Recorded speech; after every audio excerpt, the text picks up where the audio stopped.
Don't read this. The sun will be up soon. At least I hope it will. I've been up all night. I can't sleep. Not while he's out there. Last night started the same as most nights for me. I was up late watching TV and scrolling through Reddit horror stories. But around midnight, I received a DM. It was an invitation to a new subreddit. I figured, why not check it out? To my disappointment, there was only a single post. It read, "Don't read this." Obviously, I clicked on it. That's when my night took a wrong turn. The text read, "I'm sorry. Once you see him, it's too late." I commented, "Lame," and was about to move on. But another post popped up from the same user. It was a picture of a house with a single light on upstairs. It was dark, but I immediately recognized it as my house. I started to reply, thinking this must be some prank from a friend, but then I saw it.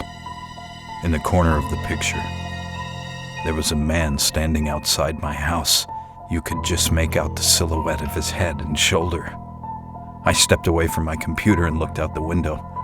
I saw him, standing in front of my house, almost completely out of the glow of the streetlights. I stood there for what seemed like a long time, but he didn't move. He just stared up at me. I went back to the keyboard and typed a reply. "Okay, you got me. Good one. Who is this?" There was a brief pause in a reply. "Do you see him?" he asked. I typed back, "Yes. Is this Jake?" The user responded, "That means I'm safe. I'm sorry. I wish you the best of luck." Before I could reply, the post was deleted. Then the account was deleted. At that point, I was really creeped out, but I decided to go outside and confront whoever it was. It was obviously somebody I knew, or they wouldn't know where I live. I reached my front door and looked outside. I couldn't see anyone. I cautiously stepped out onto my porch and looked around. I still didn't see anyone. I made my way out to the street and stood right where the man had been. I looked up to my window to get an idea of where the picture had been taken. I walked another 5 or 6 feet across the grass and found nobody. On my way back up the steps, I heard leaves rustling in the yard. I stopped and looked around. I still found nobody there.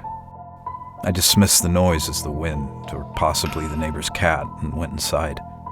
But someone had been there and taken the picture, I thought to myself. I locked the door once I was inside. As soon as I did, there was a loud knock at the door. I froze. I hadn't closed the door more than 2 seconds ago. Whoever was knocking had to have been right behind me. There was another loud knock, and I looked out the window to see the man from the picture. But he wasn't standing at the door. He was out by the street again. A knot began to form in my stomach. I opened the door, still convinced this was a prank.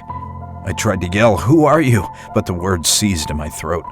It came out a choked yelp instead. I stared at the man, and he stared back at me. But he didn't move. He didn't say anything. He just stood there, patiently waiting. Waiting for what? I wondered to myself.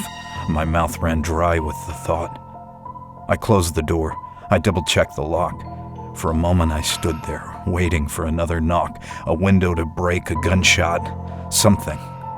Anything from the mysterious stalker outside my house. But nothing. I reached for my phone to call 911. I knew nothing had happened yet, but I would feel better just having the police come by to scare this creep off. But my pockets were empty. I realized I'd left my phone on the charger. I began to head up to my room. As I turned the corner to run up the stairs, the hairs on the back of my neck began to stand up. I felt him staring at me before I saw him. From where I was, I could see that the back door was wide open. I scanned the room. In the darkness, I could just make out the figure. He was in the house, standing in the kitchen. I ran as fast as I could to my room. I listened for footsteps chasing me, but I heard nothing. But I knew that didn't mean he wasn't following me. I closed the door and locked it. I grabbed my phone and hid in the closet. I knew I should have called 911, but somehow I knew this was the only way. If the hairs on the back of your neck are standing right now, or you have that feeling you're being watched, I'm sorry. But that means I'm safe. Don't look outside your window. Once you see him, it's too late.